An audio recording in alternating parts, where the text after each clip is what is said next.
All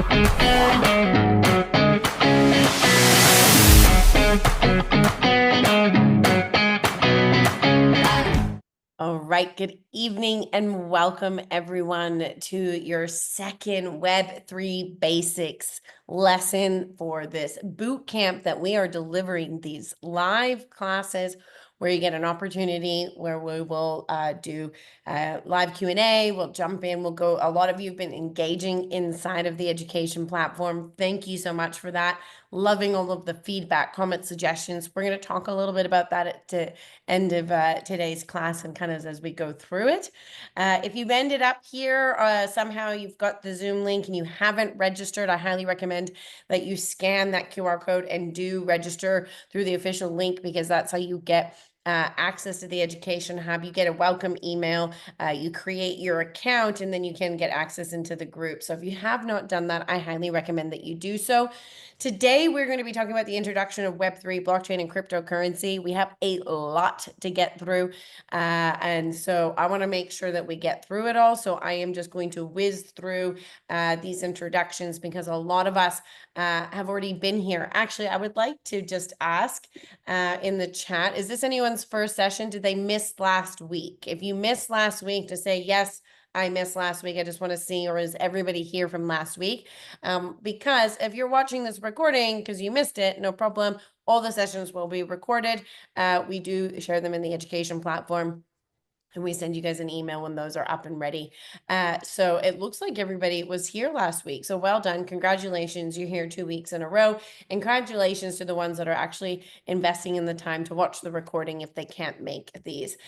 Just briefly, you're all been here, so I am not going to go too deep. We've covered it all last week, but just in case those people that are watching the recording and you maybe weren't here last week, somehow you can find information overload, especially tonight.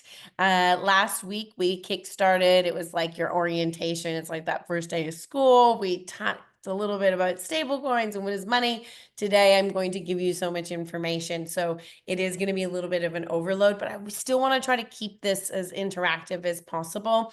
I am mindful that I want to give you as much information as you can, and there's no way I can teach you everything that you need to know in these 90-minute sessions, but that's why it's an interactive program. That's why we have the group. That's why you can go in there after the class, and some of you are already doing that, putting your answers, asking questions. That is what the Education Hub is there. You have access to us, like I've been a blockchain educator for very many years, so please use the group and engage, and we'll try to keep it engaged. And as always, not only in the classroom, outside the classroom, anywhere online, in Web3 and crypto, just anywhere, be careful out there, okay? There's lots of scammers. Quickly, education purposes only. All the information that we're providing for you, it's not financial advice. Make sure that you do your own research. Your practical activity today is actually learning about how to do your own research, and I'll give you a whole bunch of valuable tools that helped me along my journey, and I've kind of compiled it for you, and this is always recorded and it's always shared. So now that we've got the housekeeping out of the way, I do want to talk about events. So all things blockchain, which you guys met, and EvolvH3R, we both host a lot of different events, and I want to let you know what we have coming up. So the ATB Roadshow, for those of you that are based here in Australia, we've got Sydney, the Australian Crypto Convention, and we've got Before the Blockies, which is the award show, and that will be in Melbourne, and we're also going to Token 49. So if you haven't already registered and you want to kind of see the events that All Things Blockchain have, I highly recommend that you register for the Luma calendar. If you don't have a Luma account, I suggest you getting one, because that's where a lot of the crypto events are listed. And then we also have a series of online events. So it's not just a person. So we've got 2 online events coming up, August 14th, and then also on September 9th. There's a new CEO of Binance Australia, New Zealand. And then obviously this class, because you're in here. Yeah. feel free to tap into those and continue learning outside of this particular classroom from some of the industry professionals. So Evolver, which is the women's focused events, we are also doing an online event coming up on the 26th. We'll also be in Token and also at ACC. So I highly recommend just keep up to date. You can register and then you'll get notifications of all the events that are coming up. Now, I want to talk about the gaming platform, or the platform and the gamification that we are working on implementing. And this is a very new platform for us. I've used other LMSs, and we are our team are trying to learn the different ways that we can implement these activations. And as we're doing this, we're coming across certain learnings and limitations. And we're going to talk about that in just a moment. But for those of you that have been in there and been active and kind of been giving us feedback on the quizzes and stuff, I'm going to talk about that in just a moment. But we are going to be giving away prizes and for those people that are engaging and from doing the quizzes. But I want to talk about what a blockchain snapshot is. Has anybody heard of a blockchain snapshot before? Just, I want a yes or a no in the chat. No. Okay, anybody? Yes, we got a yes. More no's than yeses. Okay, that's good. All right, so I'm going to explain to you what a blockchain snapshot is, and then I'm going to give it to you in relation of what we're going to be doing with the oh, sorry, I was trying to find that's what I was looking for. Sorry, give me 1 second. Okay, yeah, we'll do that second. Okay, so what is a snapshot? A snapshot is when they take, basically, if you want to take a photo, if you want to think about it, of the exact state of the blockchain. Now, we haven't talked about blockchain yet. We're going to talk about it in a moment. So this might make a little bit more sense towards the end of the class. And you might be like, well, why is she starting talking in the class about blockchain snapshot? The reason is because we're going to be doing a snapshot of the leaderboard, and I'll explain why in a moment. So let me explain to you what a blockchain snapshot is. So it basically takes the state, okay? So it's like taking a photo of all of the accounts. Okay, this is the current balance of everyone's account, and we're going to be doing that of the leaderboard. Now, in the context of blockchain, you kind of basically take in and you know what everyone is, how much they had, all of the data that was in at the blockchain at that very moment. When do they use these? So you may have heard of things like airdrops or hard forks. If you haven't heard about these, don't worry. We're going to talk about them as we go through the program. There is also last week, I have a popular terms to know. It's also in the links also in this week's lesson, so you can learn about those. But the point of it is that if you're going to get issued tokens for participating, they'll take a snapshot of how much you owned at that date, at that time, or whatever, and then they'll issue a certain amount of tokens based on how much you had in your wallet at that day that they did the snapshot. That is what a blockchain snapshot is. Okay, and I'm just making sure I don't have anybody waiting to get in. Okay, and the reason why I'm mentioning that is we realized a limitation with the quiz. I'm just not sure what slide I have here next. Okay, so it's surprises, and then okay, let me go back here. We noticed a limitation when we had set up the quizzes, and that people were able to keep submitting the quizzes, and every time they were submitting the quizzes, they were earning more points. And so we don't want that moving forward. So our team is actually working on changing the way that this platform is designed is actually for you to do the quizzes inside of a course, and then you get the answers there and then. So the way that we're doing it is these kind of online form quizzes isn't really the way that the system is designed to do it. So that's why you don't get your answers. That's why we have to send you an email with the answers. So it's a limitation of the platform, and we're going to talk about limitations of blockchain shortly, okay? And so our team has decided, well, what we're going to do is we're going to fix it. And we're changing it so that you can do the quiz multiple times if you want to test your knowledge, not a problem. But you're only going to be issued points once. So if you do the quiz, you will only get points once. Now, however, there were some very eager beavers, and I absolutely love it, that did the quizzes multiple times, but we want to make it very, very fair on everyone.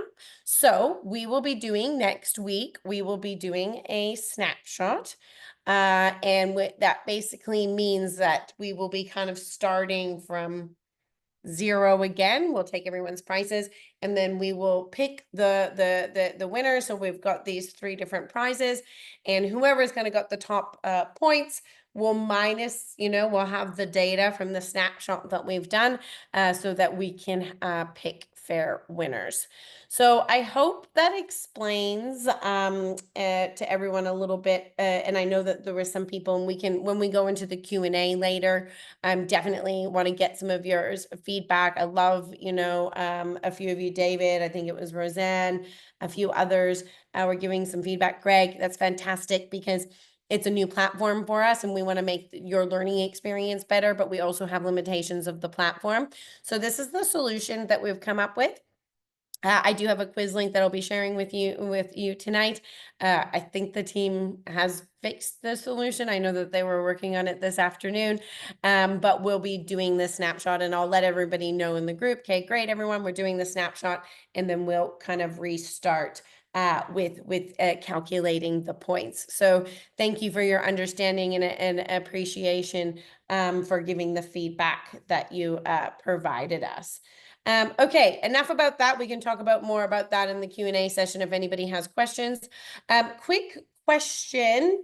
If anybody, I told you about the 5 USD on us last, if you signed up for the Bybit card, but I don't think I shared the form. There's a form that you need to fill out if you do sign up. And if I haven't, I'm going to share that with you at the end of the class as well. So just kind of wanted to let everybody know. Now I just have got a poll there. I just want to know who actually has completed one of the quizzes from last week.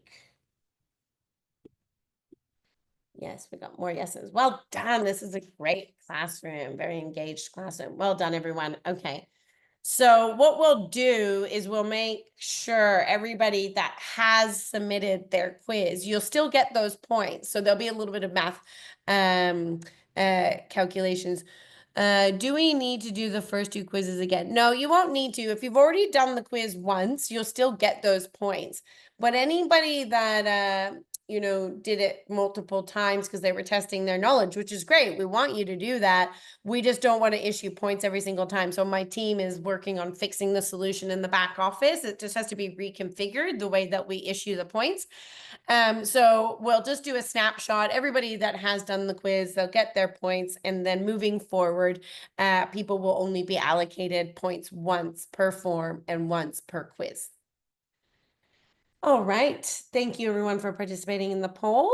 Share the results, and then I think we can carry on. And I'll share the form link for anybody that has signed up and wants to get their 5 USD. All right. So last week we talked about what is money and stablecoins. Today we're going to talk about cryptocurrency. Next week, really important one. I want to do a whole lesson, like a whole short course on this. Just remember these lessons. I skim the top of all of the topics. I could do a whole course on cryptocurrency and blockchain. I could do a whole course. When I say a whole course, like I could do like 8 lessons on that. I could do 8 lessons on how to like stay safe, rather than we're just, this boot camp is like information overload. Here's all of the information. Here's a whole bunch of resources. And we will be creating more topics that go into deeper topics for you, and they'll come, but you need to learn all of this terminology. You need to learn the language. Then we'll talk about how to keep your crypto safe, learn about seed phrases, all that sort of stuff, jump into blockchains. We're bringing in some guest speakers. I have somebody coming in as a guest speaker from Metaverse and maybe even the DAOs. So lots of different speakers and content coming up for you. All right. So we are going to jump into today's topic. So what is Web3? I think Web3, the term, when I very first got into the space back in late 2017, early 2018, no one really used the term Web3. Everyone just kind of said blockchain, and then Web3 became really quite trendy. And now I like to explain it to people. Some people are even saying we're going into Web 4 yet. Not a lot. I think those people are just like, super keen. But I like to break it down into kind of three kind of pillars. And I like to say to people, it's really the next generation, the next paradigm of the internet. And if you take time, this is what I mean. You could do a whole lesson on the history of the internet. And I'm definitely not an expert on the history of the internet. But if you go and look at it, we've kind of evolved over time, and we're going to unpack it in just a moment. But it's this internet that we're using. Everybody should be familiar with what the internet is, but it's the way that we're using the internet. And we are creating an internet that is owned by the builders, the people that are building these platforms, and the users, people that are using them. And we use tokens basically to power this. And this will all start to make sense as we go through the rest of today's class. And then they're all kind of built on these peer-to-peer networks, which is something that we'll unpack if you're relatively new to understanding blockchain. But in a whole, it's basically the next generation of the internet. If that was one sentence that I had to say, that's how I would describe what is Web3 if somebody asks you. So if you think about Web 1, depending on your age, you may or may not have been around, but they were very like static, read-only websites, very company focused.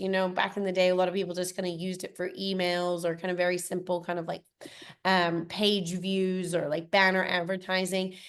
And then kind of like in the 90s, it started to kind of go into the whole Web 2 and these social networks as you know it, and the MySpaces and the Napsters and the read and write. It wasn't read only. People were starting to kind of be interactive with the internet, very kind of community focused. People were always like kind of like doing these paid ads and pay-per-click rather than banner ads.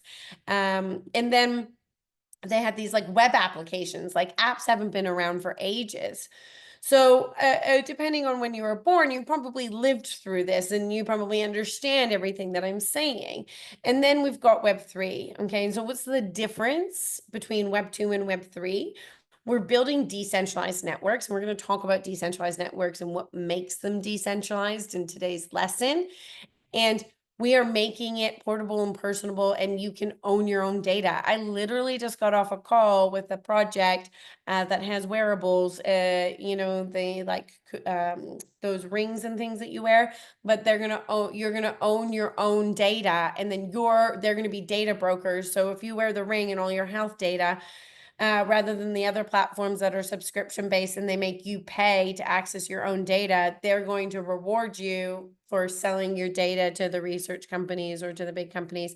And so it's very individual focused. And like, this is what people are taking these Web 2 business models that are very company focused and all about the companies getting big profits, rather than kind of diversifying and giving back ownership of their data and rewarding them for it, and creating engagement and behavioral advertising. So we won't go too much into that, but like the different types of NFTs and the different types of communities, and how you can really kind of understand your audience and be able to kind of like target market them, rather than not relying on platforms like Facebook and LinkedIn. How do you know? They're like, oh, you have this many impressions and this many clicks. Like, how do you actually know that you're actually being able to advertise to your target audience?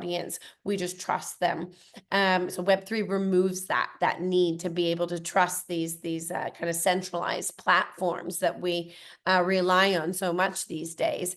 And then smart applications. We'll talk about smart contracts a little bit today. We'll probably talk a little bit more when we get in it and talk about all the kind of the different blockchains. But that gives you a snap view of the differences and the evolution of the internet. And it's really important, and not only understand what is money and why Bitcoin, but it's also important to understand the internet and how the history of the internet has kind of evolved. And I've got some resources that you can go in and do a little bit of history if you want. But in the essence of time and the amount of content we want to get through, we're not going to focus too much on history. You can do that in your own time. So decentralization, we are going to unpack that, but these are the key pillars. This decentralization, and when we talk about how we use these networks and nodes, what we'll learn about very shortly, it creates this trustless and permissionless. We can remove these, centralized authorities. We can remove banks, governments, the Facebooks, the people that are data broking your data. So there is lots of different ways that we can remove them and create these native payment systems. And we talked about stable coins last week. We're going to talk about tokens today, and it could really vary from creating your own token within your own ecosystem, or kind of using stable coins. But basically, we don't need the government's printed money. We can have these native systems that we can build into the ecosystem, and you are in control of your own data and your own assets. Now, with that is there's a lot of benefits to that, but then there's also a lot of risks, because you have to know how to keep your data safe, and how do you keep your assets safe. And there's a lot for us to unpack there, and we will do that in weeks 3 and 4. All right, I want to know who here has purchased cryptocurrency before. I think we might have asked this last week as well, and I just want some yeses or no's just out of curiosity in terms of, where's my chat gone? Oh, I need to move it over here. Okay, we've got most yeses. Okay, fantastic, great. All right. Just like to kind of know the audience. That means we've got a little bit of a, you've dabbled, you've played. Okay, so a lot of the times when people get involved into crypto, and it was definitely my story, it's through crypto, and I wanted to make money, and I wanted to get crypto rich, and I got in right at, I did no idea what a bull or bull market was, and I was just focused on crypto, and I had no idea what blockchain was, didn't really kind of care too much in the beginning, right? And so crypto is just the digital currency that is built on top of the blockchain. People a lot of the times think crypto and blockchain are the same thing, but it's very, very important to understand that they're different. Blockchain can be used for many different use cases, which we are going to unpack today and through the rest of this course. But cryptocurrency is just it's just the way that they're building the digital currency using cryptography on top of the blockchain network. Compared to the blockchain network is the way that we keep the digital ledger secure of all of these transactions, and we'll go through all of that terminology in a moment. But what I like to say to people is, I'd like you to think about that, or if you're trying to explain it to your mom or your brother or your sister or your partner, or just someone that's like, I don't understand, like, crypto, why isn't crypto blockchain, or all of that. And that's why blockchain has this bad name, because there's all these crypto scams and meme coins and everything, and so everyone just attaches that blockchain is this bad thing. No, there are cryptocurrencies and there are memes and there are scammers, but it's not the technology itself. And then I also like to explain it to people that think of it think of the internet, right? And no, sorry, actually, think of emails. Okay, we use the internet to send emails. Okay, but emails are not the internet. So that's how I explain it to people, right? So you need the internet to be able to send the emails. Same thing. You need the blockchain to be able to send the digital currency. Okay. So it's very, very important to understand the distinction between cryptocurrency and blockchain, and that they are two totally different things. All right, so what is blockchain in a nutshell? Let's unpack it. I always like to say to people, it's really when you're starting off, I always say to people too, it's like the internet. Do you understand how the internet works on an intricate level? I personally don't. Does anybody actually really know how the internet works and all the fiber cables and all the different things that they do? I know one person that does because that's his business, but I don't think a majority of people understand it. But most people, for some reason, really want to understand blockchain on a deep technical level. And I think what you need to do is just understand really what it does and what's its value propositions and know how to use it and how to be safe. It's like the same as a car. When you get in the car, you just need to know all the things to be safe. You don't necessarily know how the engine was put together and works. But it's a way of storing data. Okay, and it's the way that we're using the cryptography. And we'll unpack that as we go through all this terminology. As I said to you, you're going to be learning a whole new language. The way that we use the cryptography creates these immutable records, and that's from the consensus mechanisms that we use. And then it allows us to create these new flows of value.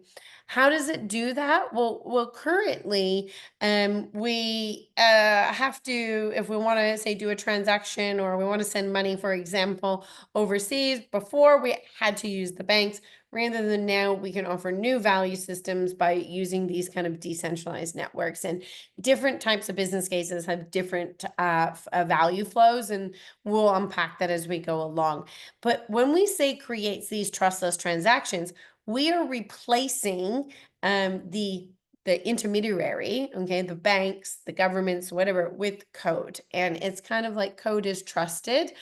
And the smart contracts that we use to facilitate these transactions and validate the transactions and put it onto the blockchain allow us to basically remove the intermediaries. That's why we use intermediaries, is because I don't know if I can trust you. I want to buy something from you, and I don't know if you have the money for it. How do we do that? So, well, what we do is we use smart contracts, and we'll unpack that. I know for a lot of you, it's probably like, I don't really understand everything that she's saying right now. But these are just the characteristics. These are the value kind of like propositions of blockchain, and it creates these fully decentralized networks. Nick has a question. How do we know whether or not Web3 technologies have malicious code given that it's not regulated? Is it open source, so it's assumed that someone could check for malicious code? That's a very good question. And we don't go too deep in that. That is actually tomorrow, our event with Hashlock, who are one of our sponsors. They're a Web3 security auditing firm, and they're actually talking about how you do audits. So they're called smart contract audits. And yes, every project you want to be getting, having many audits and people in there checking your code. A lot of hacks or a lot of things that do happen in the Web3 space, it is from, malicious code or people that have backdoors. So it's very, very, very important that you make sure that that the smart contracts don't have any type of malicious code in them, for sure. Out of the scope of this course, but tune in. It is live streamed tomorrow, the event. It will be recorded. If you're in Brisbane, you can come along in person. But good question. All right. Okay. So when the internet came out, there was a whole new language for people, new technologies and new processes and new systems. And people were like, oh my God, how do we use this internet? How do we buy things online? It was all new and it was scary and people thought it was all scams. Well, it's the same thing with the new and emerging technologies. Okay. Now we're talking about blockchain today, but the same concept applies to AI and other types of new technologies. And with them comes new terminology, new systems, new processes, and everything that we need to learn. And that's what you folks are here doing. Okay. Now, blockchain is also known as distributed ledger technology. Now, we're not going to go too deep into it, but there's different types of DLT. Can anybody tell me, another cryptocurrency, if we want to use that terminology, that uses a different type of distributed technology, that's not blockchain? Yes. D, you are correct. Hedera is 1. Very good. Brownie points for you. Anyone else can think of any? There's a handful of them on there. Hedera is a good one for you to go in and look at. I actually think I have a really good video that I'll put in the group, and it explains Ethereum versus Hedera, and explains as how Hedera uses a hash graph. Now, I'm not going to explain that. I'm not very good at explaining technical things. I'm better at understanding them because I go to so many conferences and listen to so many developers. But there's different ones.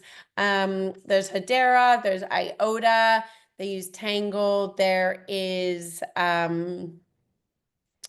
Holochain, they use something else that's different. So there's a few of them that use different types of distributed ledger technology, but we would say blockchain, the way that they use the cryptography, and in simple terms, that just means that the different way that they're using the cryptography, majority of the chains that we know, Ethereum, Bitcoin, all of the kind of common ones, they all mainly use blockchain, but I just like to note that there is a difference. Okay, so we use these things called nodes, and I like to just think of a node as like a little kind of computer. And even though it's not a computer, it can be many different things. It can be a computer, it can just be like a hardware. But these nodes served as this kind of gateway for receiving, storing, and sending information through the blockchain network. And we're not going to unpack too deep on all the different types of nodes. As I said to you, we could do a whole like lesson, just a short course just on blockchain and the different types of nodes, validating nodes, the differences between like a delegated node and all this type of stuff. And it's just too much, and you don't really need to know it right now. What you need to know is that you can participate. Anybody can participate and be a node into a network, and you basically are joining that network. And depending on whatever type of node you're being, you may be getting rewarded if you're validating transactions. Maybe you're just storing a copy of it. Maybe you're delegating. It really will depend, right? And it will depend on what network you're participating in. Are you participating in Bitcoin, Ethereum, Solana? So it will all vary, and we're not going to go through that too deep.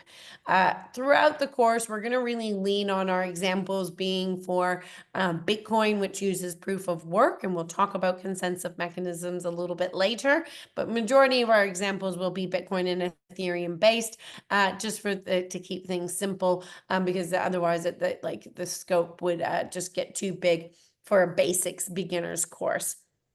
As time develops and as you start to understand all this terminology and stuff like that, then you'll go and understand, okay, well, what consensus mechanism does Solana use? What consensus mechanism does Polkadot use? And then you can start to expand your vocabulary. But for now, let's just keep it simple and try to understand, what is blockchain, and let's think about the original OG, which was Bitcoin, which uses proof of work, which we'll unpack shortly.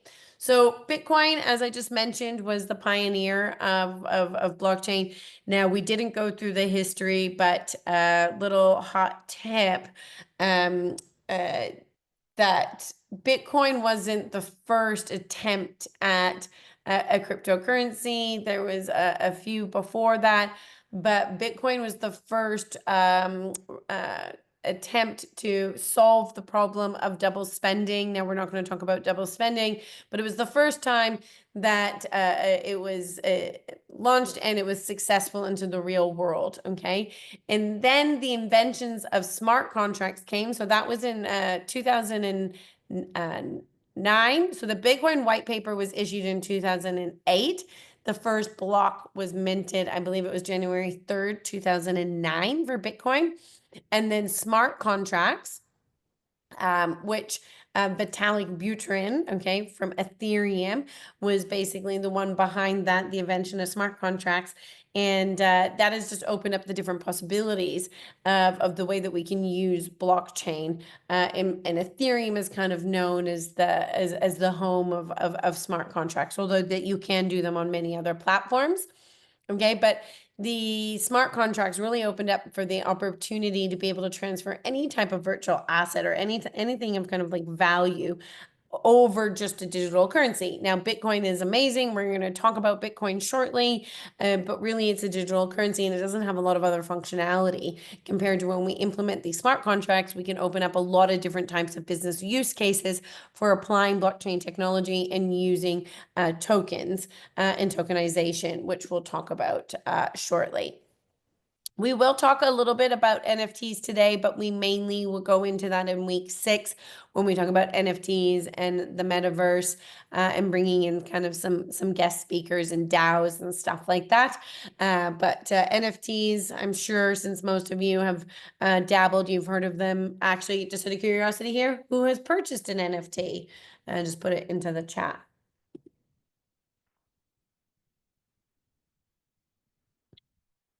Got one yes, couple no's. I have purchased a couple. I'm a part of a few DAOs, so I've purchased like an NFT DAO to be inside of the DAO, so I'm like a member of it, but I've never many of them. Roxanne, yes. Jason, no. I've never really bought and sold or traded. All the NFTs I've bought, I still have in my wallet somewhere. All right, let's talk about what's inside a block. Okay, so you've got your timestamp. So every block has a timestamp and everything is kept in chronological order. So as we understand it, blockchain, it will make sense in a moment, but that first thing, then the data, whatever data is being recorded. Okay, this could be a transaction, it could vary, right? So whatever data is that's being in there, and then we give it something called a hash. Okay, so a hash is one of the terminologies that you're going to need to learn.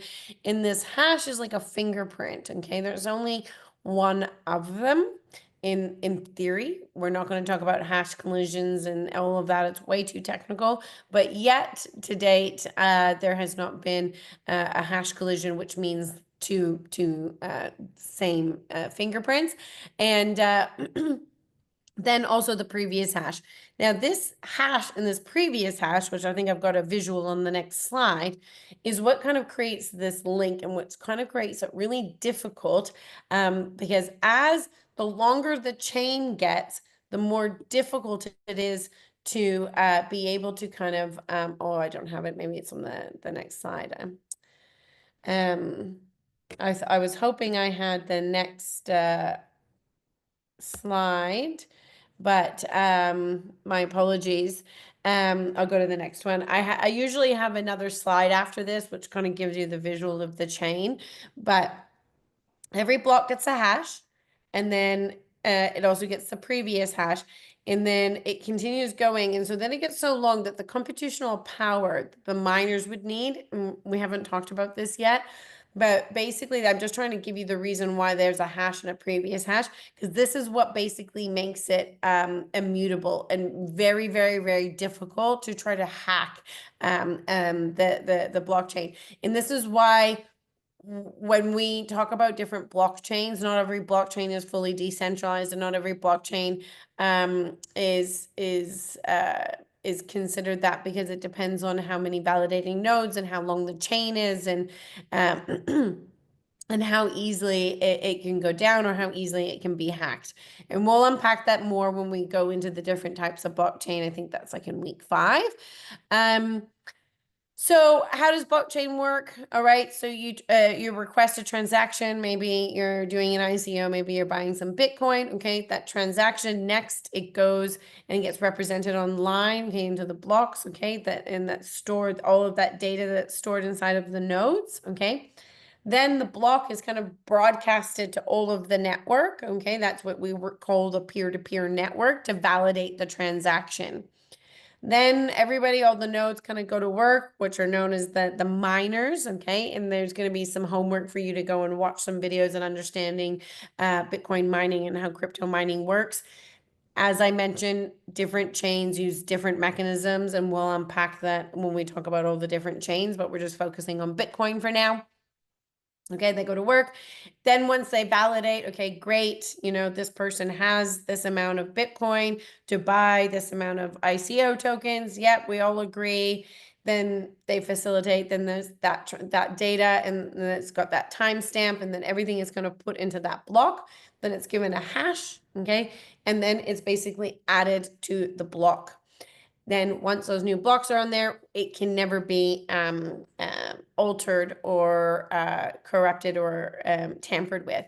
Now, Bitcoin, we're going to talk about transactions per second. And it takes a long time for this process to happen. It's something called confirmations. So there needs to be X amount of confirmations. And we're going to talk about consensus mechanisms and how we need like 51% in a moment. But what I really want to point out, this process here in Bitcoin is it's really slow, okay? And that is why Bitcoin's not really scalable in terms of using it as a digital currency, and why most people use it as a store of value, and as a lot of people refer to it as digital gold. Because this process takes a long time. And that's why we're going to talk about other chains as we go through the course to understand how they're trying to solve some of the scalability issue, which we're going to unpack in a little bit. But in an essence, whether it's Bitcoin or whether it's Solana or Ethereum, it kind of goes through this same kind of same process of putting and validating the information and putting it onto the blockchain. I just noticed that blockchain is not spelled correctly in this lesson. The other thing I wanted to note is I use a centralized exchange, and somebody sent me paid an invoice in stable coins, and they sent me a message. They're like, here's the transaction ID, and can you confirm that you've received it? And I was like, oh yeah, like I just got to wait, because my exchange waits for 64 confirmations. Even though on the chain it looks like it had kind of gone through, because even Ethereum, because it was a transaction on the Ethereum network, and the Ethereum network is also very slow. So they like to wait for a certain amount of confirmations to make sure that it is true and validated, and that you don't end up getting like a block that is rejected, and then funds could be like possibly double spent. Now, for some of you, you're probably like, oh my God, what did she just say? That sounded like a foreign language. We'll unpack it. It will make more sense. This is the image, the visual that I was looking for. Okay, I'm going to change this around so this slide is after the other slide. So this is that visual of your hash and then the previous hash. So the zeros are the Genesis block, and then the next block will have the previous hash, and then it's so hash, and then so on and so on. So this is that unique fingerprint, and this is kind of, and you can continue on and building this chain. That's why it's kind of got this visual blockchain, and the longer it gets and the bigger it is, the harder it is to to tamper with, but also the slower it gets too for validating transactions, because the more nodes that are on there and the more transactions and everything that need to be validated, the longer it takes. So on average, I think Bitcoin is like 10 minutes per block, and it's quite slow, and I think it's like 7 transactions per second are some of the current stats and numbers. Modern technology allows people to communicate directly. Voice and video calls, emails, pictures, and instant messages travel directly from A to B, maintaining trust between individuals no matter how far apart they are. When it comes to money, people have to trust a third party to be able to complete a transaction. Blockchain technology is challenging the status quo in a radical way. By using math and cryptography, blockchain provides an open, decentralized database of any transaction involving value, money, goods, property, work, or even votes, creating a record whose authenticity can be verified by the entire community. The future global economy will move towards one of distributed property and trust, where anyone with access to the internet can get involved in blockchain-based transactions, and third-party trust organizations may no longer be necessary. The uses of blockchain technology are endless. Some expect that in less than 10 years, it will be used to collect taxes. It will make it easier for immigrants to send money back to countries where access to financial institutions is limited. Financial fraud will be significantly reduced. as every transaction will be recorded on a public and distributed ledger, which will be accessible by anyone who has an internet connection. Think of it as wills and contracts that execute themselves, or dated proof of existence for ideas, much like a patent. Blockchain will become a global, decentralized source of trust, but not everyone is ready to embrace it. A huge proportion of trust services, from banking to notaries, will face challenges on price, volume, and in some cases, their very survival. Public authorities could find it more and more difficult to enforce traditional financial regulations due to the new possibilities offered by the Bitcoin network to bypass traditional financial intermediaries. Unimagined new networks will evolve to meet society's needs more cheaply and potentially more securely. Will governments, financial and legal institutions embrace blockchain? What will happen to the ones who don't? It's one of my favorite videos. I don't know how to stop the videos on Canva when they present. That's why I didn't know how to stop it. It's one of my favorite videos because I love at the end, I think it does a really good job of just summing up the potential opportunity for implementing blockchain. And then at the end, what's going to happen to the ones that don't? We're already seeing, and I actually have to go see when this video was created, but we're already seeing this divide of countries opening up their doors, like the UAE and like Singapore and these different countries that are inviting people and creating crypto regulation and laws. And then we've got other places where they're banning it. We've got places where they're making it difficult. And then so the macro economics definitely have a play in it. But really, it's quite important to be thinking about and keeping it up to date with what's going on. No problem, Lynn. Have a good night. Thank you for letting me know.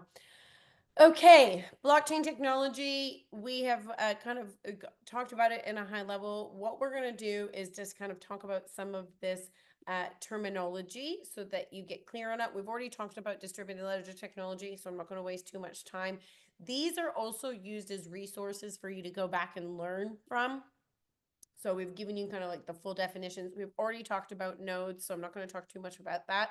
Ownership. We're really going to talk about, digital ownership and what that actually means. What does it mean to own your own data? What does it mean to be in charge of your own assets? How do we store them? And I think more and more people, I'm excited to do. We're going to talk about this in a deeper. I think it's in week 5 or 6, but like the call that I just had before this lesson, how people are learning about how do you get to own your own data, whether it be your health data, your online data, whatever it may be, and then how can you be rewarded, and how can we remove these big companies from the only ones making money off of our data, and peer-to-peer networks. We've talked about this, so this is where all of those nodes, individual computers, if you want to think about it, kind of all come together and to validate the transactions and remove that central point of authority. So we've got some more here. Cryptography. I did use that terminology. Cryptography is nothing new. We use cryptography in many different ways and have been for years, but it's the way that we're using the cryptography, and we'll talk about a little bit in deeper, I believe in the next lesson, I think, when we talk about your private keys and public keys, and I've got some videos on that. But all you need to know for right now is that it's the way that we're using the cryptography that creates these systems that we use, code and smart contracts, to create these secure networks. And we use them through these things called hashes. So we just talked about hashes. We're not going to go too deep in it. There's a really good book, the Blockchain Basics, and they talk a lot about hashes and hash functions and hash collisions, and write that down if you're interested in learning about that. But it's a little bit more on the technical side, and right now you don't really need to know it. You'll learn about it naturally in time. I just like to bring up the terminology because you're going to hear it, right? So I learned the language of Web3 by just going to meetups, listening to YouTube. I'm giving you some of my favorite YouTube, some of my favorite podcasts, and I just learned the language. So right now you don't need to understand all of this. You just need to be starting to learn the language. But those hashes are like those digital fingerprints, and there shouldn't be only one of them. dApps, so we've all heard of apps. We probably have plenty of them in our phone. Well, apps are just decentralized, so they're built on decentralized applications, and they use smart contracts. Now, they remove a single point of failure, okay? And it says putting control into the user's hands. But can anybody tell me what is one of the bigger limitations as we have as a general overall ecosystem? I build a dApp, Martin builds a dApp, Lynn builds a dApp. What is one of the issues that we have currently in our current environment with apps? Too much choice? Nope, that's not the response I was going to. Generally, there's a chain agnostic. No. So right now, what happens if Apple or Google Store doesn't let you list your app? How do people access your decentralized application if you can't list your app on their app store? So we have a problem. So until we have decentralized app stores, really we're at the centralized control. So it's quite interesting, and there's some things that have happened over the years, and don't have time to go into it, but it was really funny once when Apple wanted like a percentage of the Ethereum gas fees, and they're like, no, mate, it doesn't work that way. Like, because they didn't want, basically they wanted a clip of every like NFT that was sold. They like wanted like a percentage of it. They clearly didn't understand how blockchain worked. But yes, we are at the mercy of centralized control. So it'll be interesting to see how that ecosystem develops. And I know that I've heard of some people that are working on trying to build decentralized app stores. So I think that's not too far away. But I'd love it if anybody comes across any, or people or projects that are trying to work on that, or trying to work on solving that problem. Web3 and blockchain and crypto is all about us. How are we solving problems in our current ecosystems? Tokens, we're going to talk about tokens in depth a little bit more when we jump in, and we're going to start talking about crypto. And we'll talk about, but really they're just digital assets that are programmable with these cryptographic tokens that we use as a unit of value. So we talk about the difference between tokens and cryptocurrency in a moment, but tokens really are just that representation of any type of digital asset. Smart contracts, I've mentioned them a little bit already. So basically, we just use code to create terms and conditions, and we write these into code, and then basically when they're executed, they're irreversible. And the Genesis block, we talked about when the very first Bitcoin Genesis block was in January 3rd, 2009. Basically, just means the very, very first block in any blockchain. Okie dokie. I am mindful that we have been going for almost 53 minutes, and we've got the last little leg here of talking about what is cryptocurrency. I want a little show of hands in the class who would like to take a 5-minute break, or who's happy for me just to keep powering through, or who would like to stand up and take a little break. Happy to keep going. We got keep going. All right, fantastic. I can power through if you guys want to power through. I just know that sometimes it's a lot of information. All right, so who invented Bitcoin? Who's the famous name? Tell me in the chat. I'm sure some of you know if you've already purchased. Yes, Satoshi Nakamoto. All right, who is Satoshi? Will we ever know? I don't know. It's a pseudonymous. Some people believe it's one person. Some believe it's a lot of people. But it basically was launched. I was actually watching a documentary the other day, if you go and do your homework, when it was launched 2000, and what happened in 2008, right? The global financial crisis.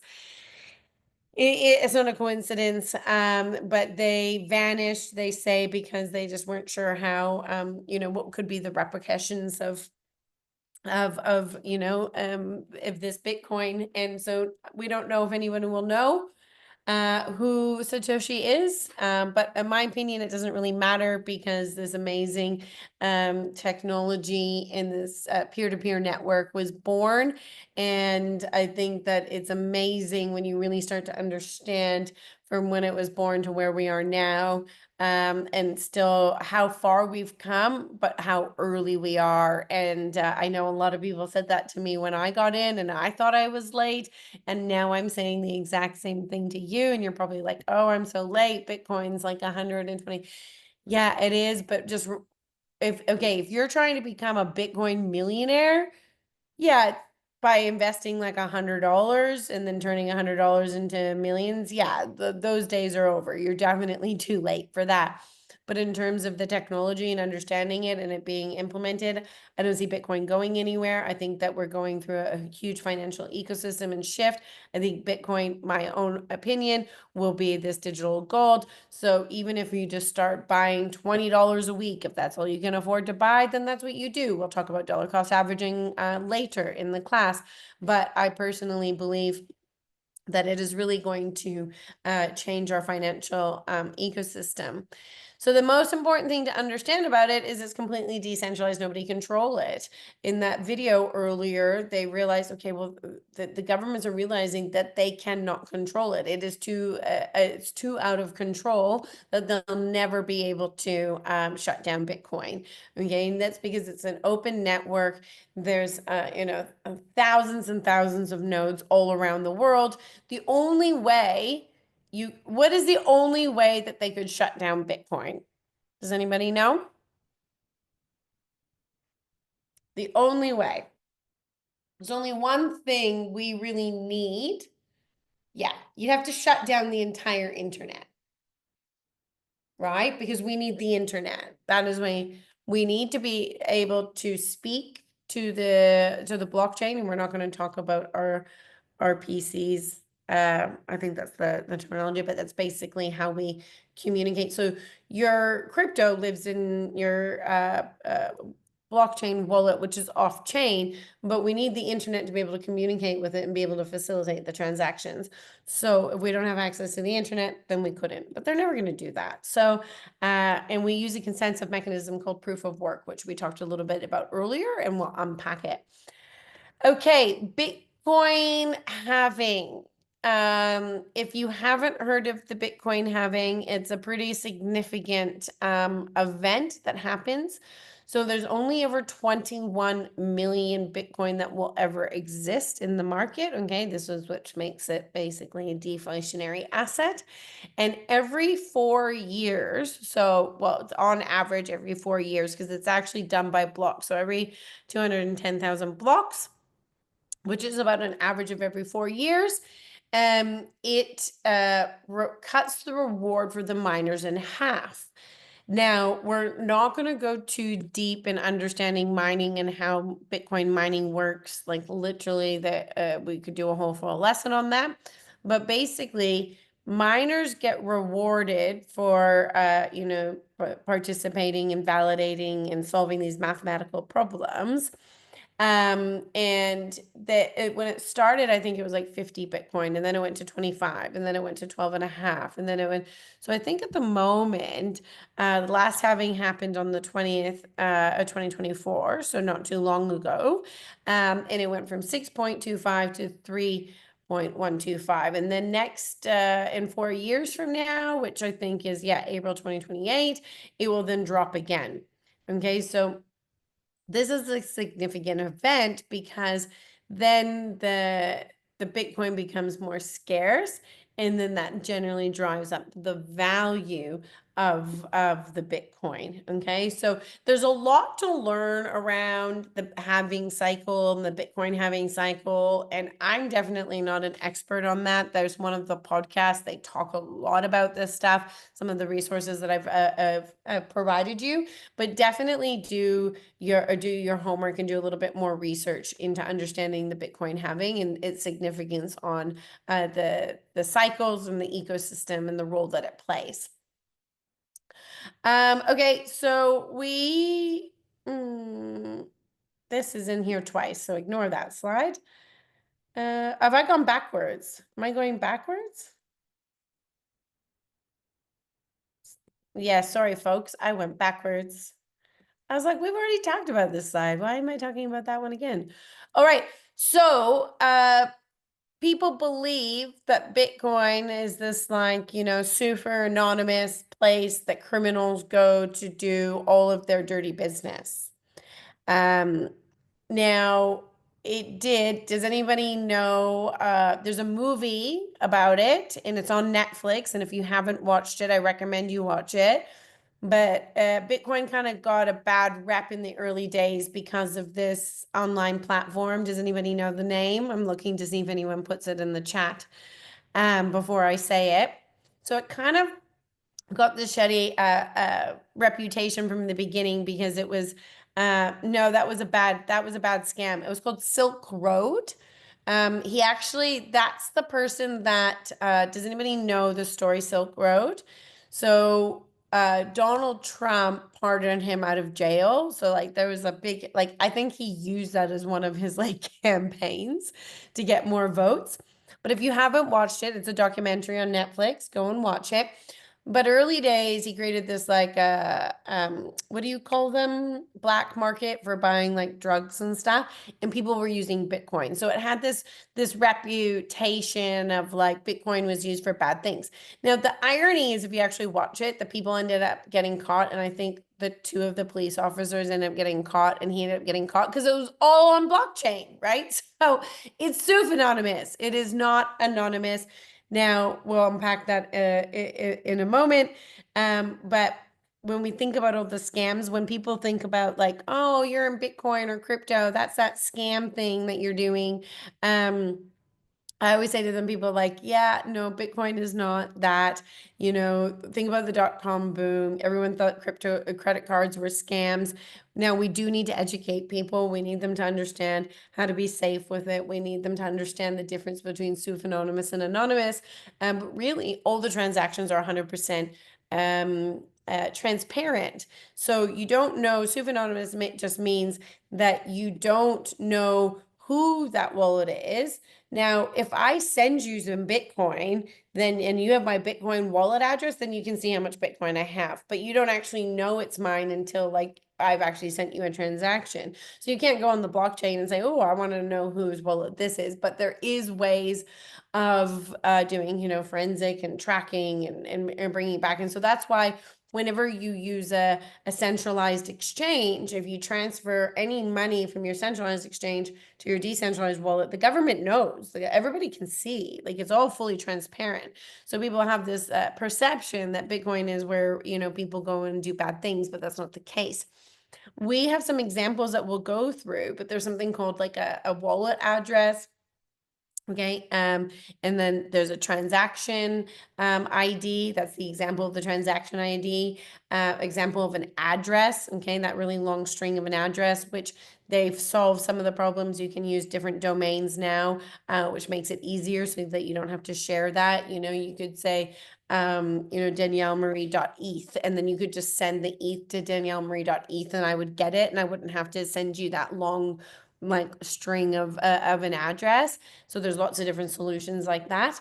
I think I've got some examples coming up here. Yeah, so of your homework, there's some practical activities for you guys to kind of go and do some research. I think some of you have already been, done some transactions, but you can go and take those transaction IDs. You can go on there, you can input it, you can look for that data.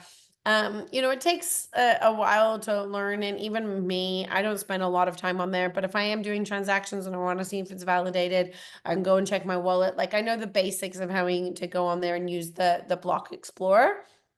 But up here, this arrow here that it's pointing to, that is where you would if you put your wallet address, you would see all of your assets in there. If you put a transaction ID, if I said, hey, I sent you your Ethereum and you put it in there, then you would be able to find and you'd be able to see that transaction ID and you would see what wallet it came from and when it did and how many transactions and how many it was validated and, was it confirmed, was it unconfirmed?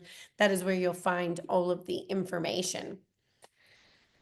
All right, so we've talked about Bitcoin. We're like, hey, Bitcoin's this digital gold and it uses, this blockchain technology and it uses proof of work. Great, okay, we understand all this terminology. Now, what are altcoins? Now, we've heard of altcoins before, and that essentially just means anything that's not Bitcoin. Really, they gave it this terminology, alternative coins, because Bitcoin is kind of like the, the OG, if you guys want to call it.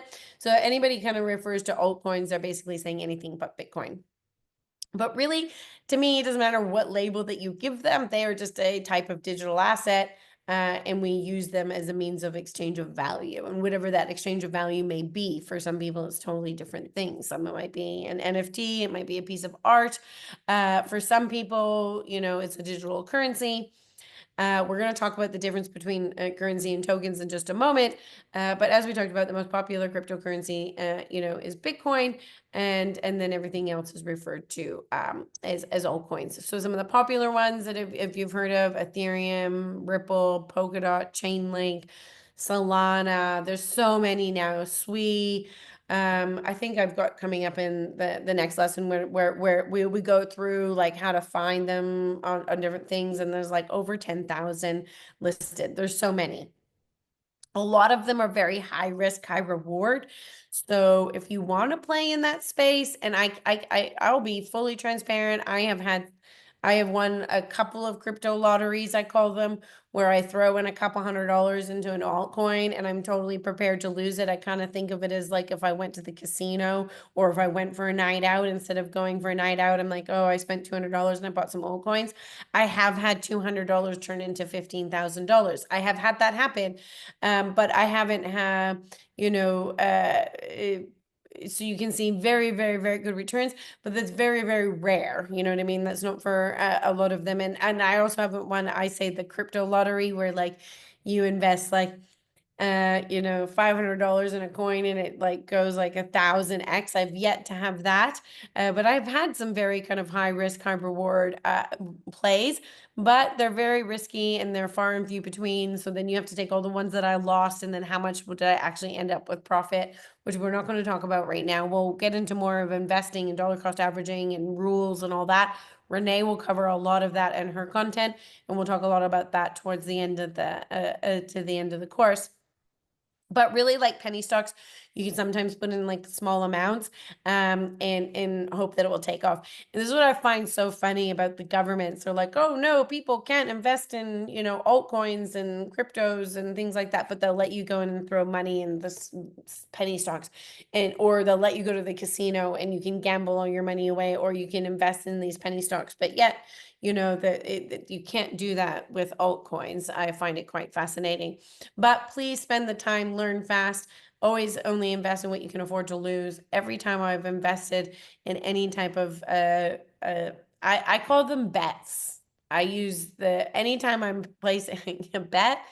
Now, Ethereum, Bitcoin, for me, they're not bets. That's actually my retirement savings plan. But some of the altcoins, I'm like, ooh, what am I going to bet on? What's the horse I'm playing? That's my personal approach. Okay. But you can have strategies. A lot of people win and make a lot of money trading altcoins. Sometimes they lose. So just be careful and do your own research. I'm just sharing with you what I do and what's worked for me and the experience I've had. But you definitely got to work and do what's right for you and take the time to learn. Understanding the difference between a coin and a token is very important. Okay, they're very interchangeable. A lot of people think of them as the same thing, but really they're not. Okay, so the token can be a digital unit of value, and we'll unpack the different use cases compared to a cryptocurrency, which is really only used as a currency. So when we think of Bitcoin, it doesn't really have any other kind of functionality other than as a currency, compared to, say, a token. You can use it for exchanging any type of value, and we'll go through this a little bit more, and that will make sense. So think about these currency tokens. So if we think of Bitcoin as our main example, okay, we're using Bitcoin as if we would real money, okay? We're purchasing things, we're trading and giving it in terms of the exchange of currency, and it has the same characteristics of money, okay? We use it to transfer value. You can send and receive. We measure it as a store of value, okay? And then we give it a unit as a count. So it has these same characteristics of money as what we talked about last week in the lesson, okay? So we can go and pay for goods and services with Bitcoin. You can swap it for something for another value. And then you can also price things in Bitcoin, although it's not very common right now. People are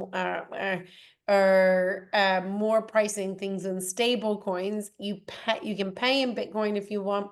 More people are using stable coins. I think it was actually Drew that was talking about the volatility in his answer, and we'll unpack that as we go along. But I don't see things priced in Bitcoin. But the point is you could be like, this is like 900 sats. I have no idea how much 900 sats are, but we're just not used to it, okay? But what the point I'm trying to point out is that currencies really are only used for that kind of same use case that we would use as currency for. Compared to tokens, they can be tokens are cryptocurrencies that represent a specific value or asset, rather being built on the blockchain. So they live on an existing network rather than having their own chain. So what does that mean? Okay, so that means all of the layer 2s or tokens that are built on top of Ethereum, they're a token. They don't have their own kind of like native chain. So when you think of these tokens, they're interchangeable. They can be sold. They can be exchanged the same way. So we talk about like trading NFTs. You can be using them as a crowd fund, an ICO. We talk about ICOs in a moment. There's different ways that you can use these tokens. So when you do a crowd sale, you might give them where they buy the token, but it's to redeem for a product or a service later. It's not for a currency. So it really can have different versatility in the different use cases that you use these tokens for compared to, say, the currencies as we talked about. Now, there's different types of tokens. The two most popular that you really need to wrap your head around from the beginning and understanding is a utility token or a security token. And if anybody was around and heard of Ripple before, there's a big law case. The SEC went after them saying that their token was a security token. So it's important that you can understand, especially if you're working for a project or if you're going to start your own project and you want to have a token, you really need to make sure that you have a utility token, which is basically giving them access to a product or service. So by having that token, think of it like I always like to use analogies. Think of like where you go and get the tokens and you go to the where they have all the different games, the arcade, and you have to have that token to be able to play the game. Well, think of it as that way, right? So you need the token to be able to kind of participate in a product or service that is a utility. And if you're a utility token, then the SEC is not going to come after you. Or ASIC here in Australia is not going to come after you. If you're a security token, they're going to come after you. And they're going to say that people are investing in your token with the expectation to make money. Now, it's a fine line. It's very, very important that you really kind of wrap your head around that. I think I've got a video in your homework that if you don't understand the difference on a deeper level, I suggest that you watching that. ICO stands for initial coin offering, okay, also known as that kind of initial token sale. And it's a way for people to crowdfund and basically raise money to be able to develop their idea. Now, back in 2018, there was ICO scams everywhere. So basically anybody that could whip up a website and say that they were going to do something and people would give money hoping that that was going to be the next crypto that took off. And they basically just rug pulled and scammed everyone. But crowdfunding and ICOs done with the right team and done in the right way can be, very kind of successful way for a startup to raise funds. and for people to back a project that they believe in and they want to invest in it and they want to be an early stage kind of investor in the project. But please be very, very, very careful if you're going to play in this space. Definitely considered high risk. But all startups need to raise money. How are you going to raise money? Are you going to go to the bank? Are you going to get VCs? ICOs are just a way of raising money, but not using these VCs and not using these banks and using this as a vehicle. Have any of you heard of Kickstarter? It's not an ICO. It has nothing to do with Web3, but if you've heard of it, it's the same concept. What's Kickstarter? Kickstarter is people that have like products that they want to get that they have a prototype and they want to order, and they don't have the money to do it. So it's kind of like you're already buying the product before they've actually made it.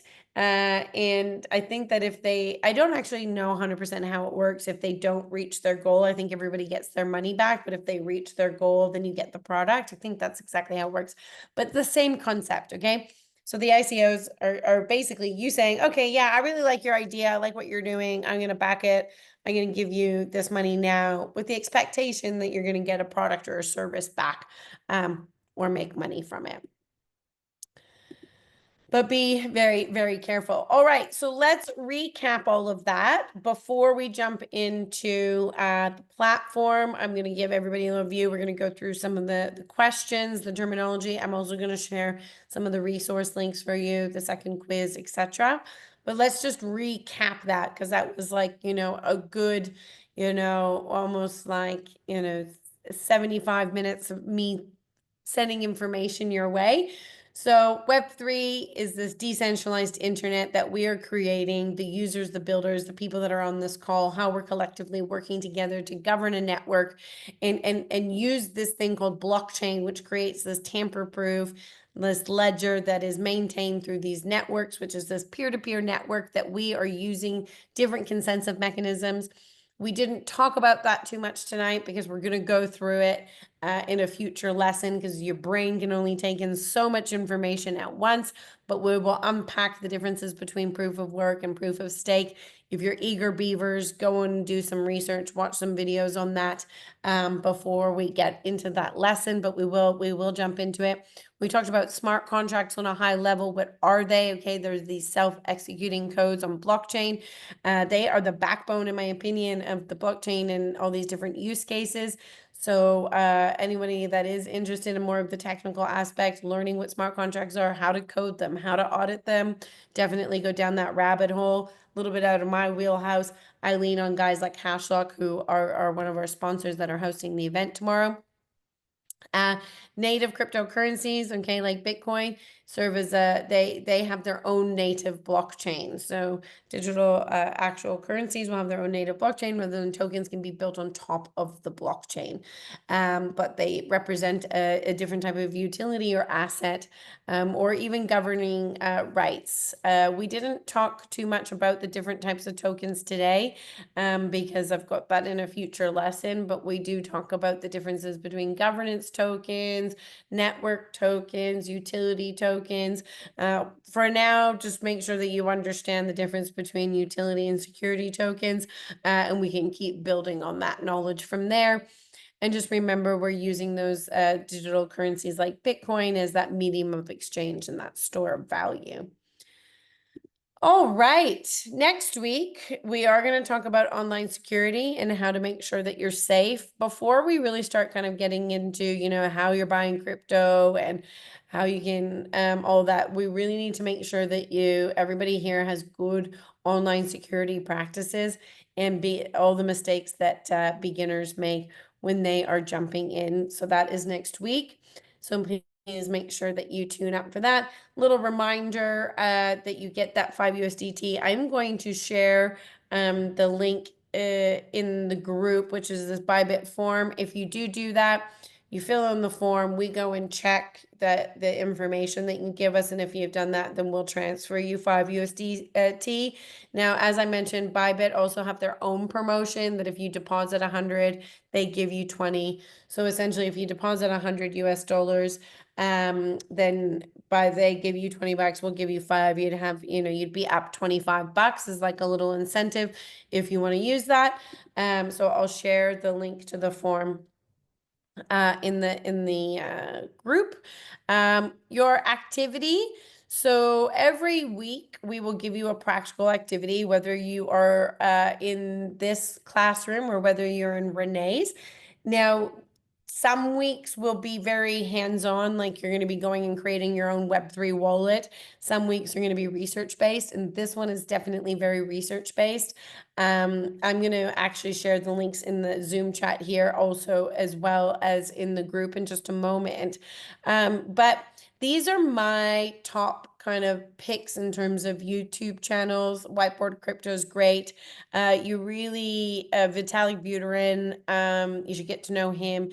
Andreas Antonopoulos, who explains Bitcoin, original Bitcoin OG. So these are some of the staples and some of my personal favorite podcasts. The Milk Road Show, that's one of the ones I listen to, Bankless. So these are some of the resources that I used and still use when I'm learning. And I think that they're good resources for you. So you'll be able to access all of those. I also have the links here on these slides as well. And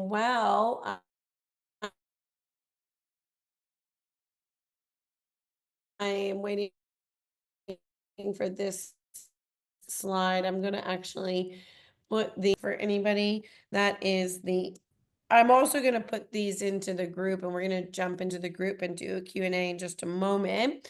But just while I am talking, I am going to share these links for the people that are on the call to get early access.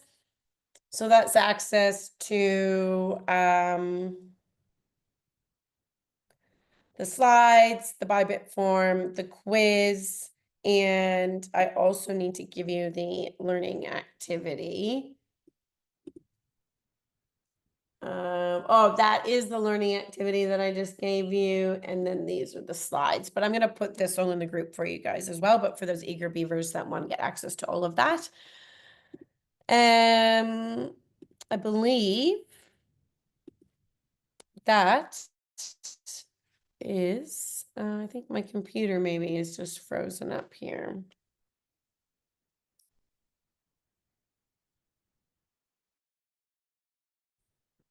Yes, my computer does not. Hopefully I'm still with you guys. Can you guys all still hear me? Yeah, they're in a Canva. I'm not 100% sure, Martin, if you can download them as that Canva. I'd be actually interested if you guys can tell me if you are able to download them. Just gonna stop sharing here for a second. Because we've been sharing them in Canva as we've been finding them. It's a new system. I've previously I always did PowerPoint and then downloaded and shared the PDF. But what I've been testing using this Canva links instead because they're more dynamic and I can go in and I can add things. I could go and kind of change things around. But no, just on Canva, can't download them. Could be a lack of skill on this end. No, it might be a Canva thing. And if people really want the PDFs, like as I said to you, we're building out this education platform. There's always different ways that you can do things. I can easily download them as a PDF and put them into the group because I can download it as a PDF here, and I'm more than happy to do that. You can make your own copy, I think, which is the link. So I need to have a Canva account. I can easily share the PDF, no problem. Not a problem at all. If people find that a bit easier. And maybe what I'll do is, and this is what I'm going to jump into the group, is I'll share them in the group. So just to kind of wrap it up here, I can see some of you here being super, I'm just going to make sure that you guys can see my screen. Yeah, super active in the group. And we'll go through, we touched on the quizzes and the issues of them that we've been unpacking. But you'll always see here in the cohort, the Web3 cohort, oh, I just saw Dee's quiz. All right, well, you only just put that in there. But you'll see here, each week I will post all of the links in here for you as well. So you'll see the recording, the learning resources. Once again, I was testing using these bit.ly links, but then they do this weird redirect thing. So I'm also just figuring out, what is the best systems and resources, but I can easily, Martin, upload the PDF here because I can attach a file. So that's not a problem. I can easily do that for you, but you'll see that each week. And then you'll also always find just the recordings here that will also be, so they'll both be in two different spots for everyone where they can access that information. In time, as we build this out, we'll end up having courses here, okay? But right now, it's just the live classes, and everything is kind of being delivered in real time and being developed in real time. So I do appreciate your patience as we kind of figure out a little bit of a system that works best for everyone. And if PDFs are good, then we can upload the PDF as well. Okay, let's go through some of these. Now's the time for Q&A. Put them in there. I'm also just going to go through some of the comments on here. During those quizzes, the final question got stuck with the loading icon, kept spinning, and there's no confirmation.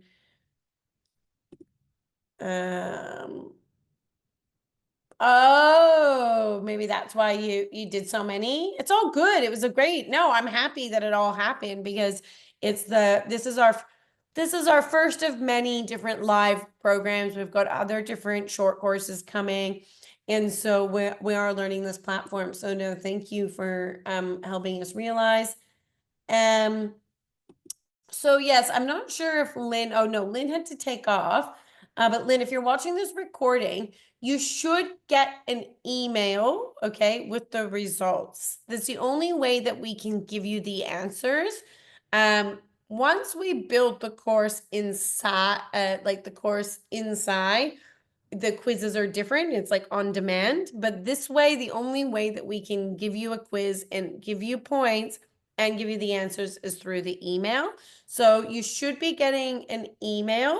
And then in terms of somebody made the bonus points, the leaderboard here, from what I've noticed, I don't think it shows, I think it only shows the top 10. Now this is the snapshot that I was talking about that we're going to do.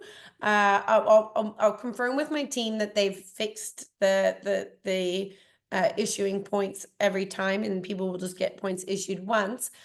But it only shows the people that are on the top 10. So Lynn, I see that you're here, even though I know that you're on this call. So it looks like your points have been allocated. So otherwise, I think it might just tell you how many points you need to level up to get to the next level, and then to kind of be in the top 10.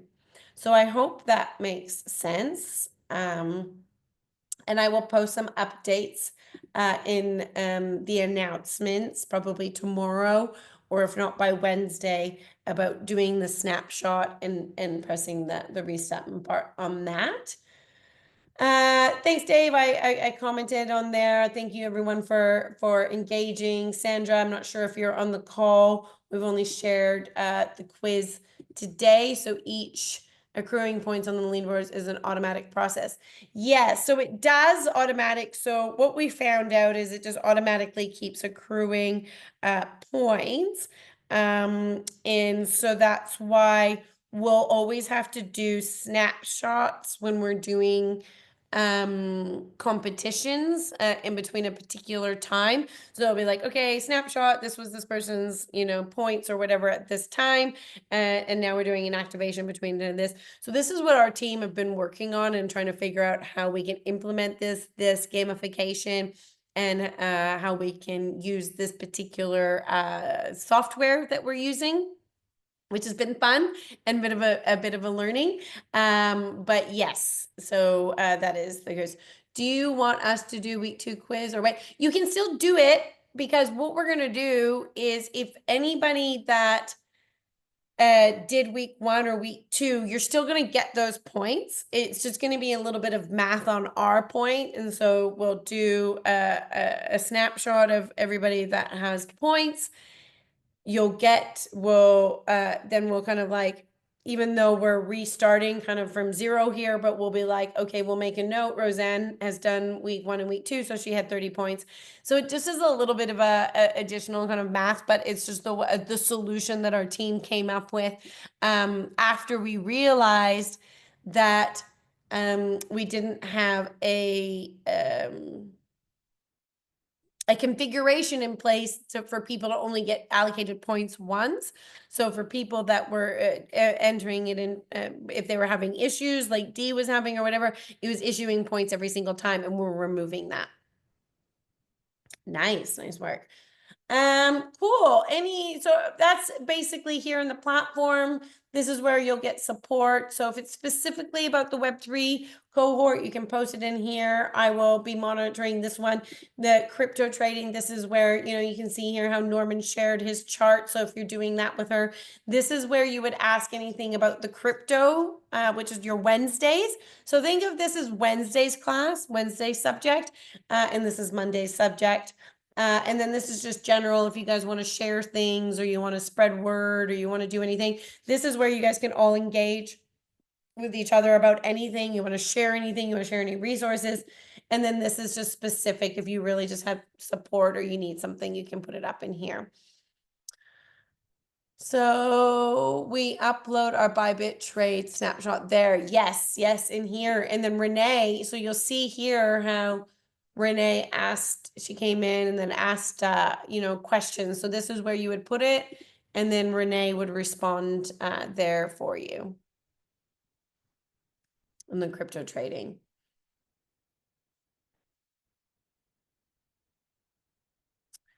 All right.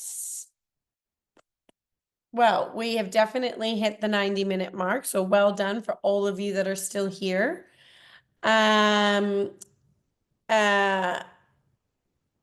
Was the week 1 quiz trading the same? No.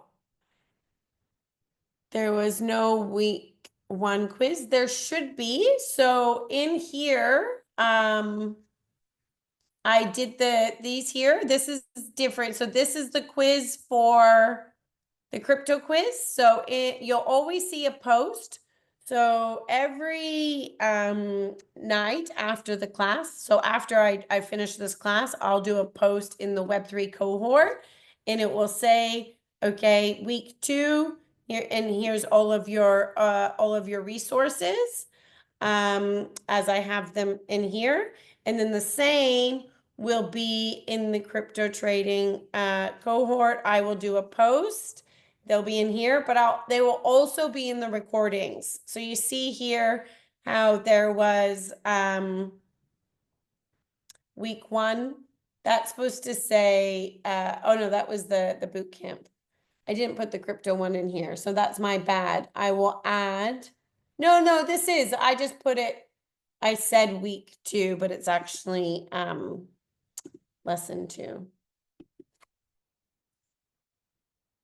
It's actually week 1 crypto basics. So I just had the wrong title in there. So you'll always be able to find them in the weekly recordings as well, and all the resources will be there for you. Maybe I didn't put them in there. That's a good point. I'll make sure I add all of the links here as well. So that is something I'll do as well as in the individual channels.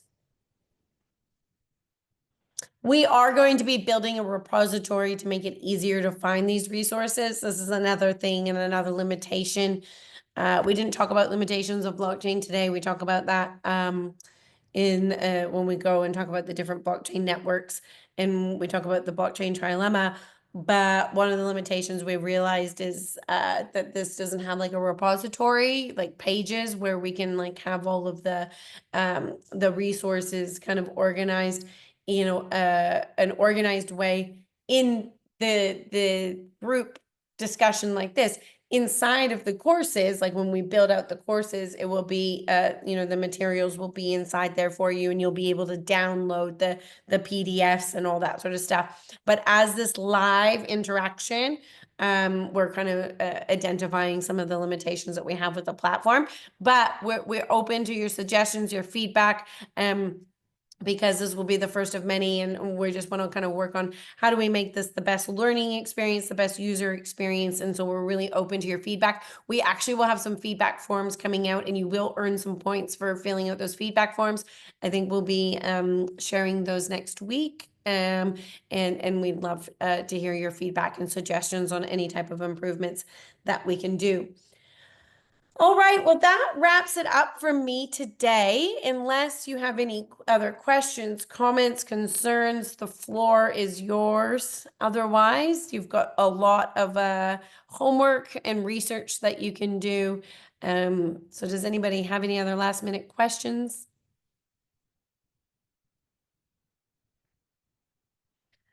No? Okay, great, fantastic. Thank you so much, Roseanne. Thank you, everyone else. Thank you, Dee. Hey, Dee, actually, if you're available, can you stay around for a moment, if you're free? Thank you all. Thank you for those of you that I will see you tomorrow night. Hopefully, I'll see you in Brisbane, or you can tune in online. Thank you once again. I'll see you next week, and I will put all those resources we talked about in the group for you after the call. Thank you, everyone. Have a good night.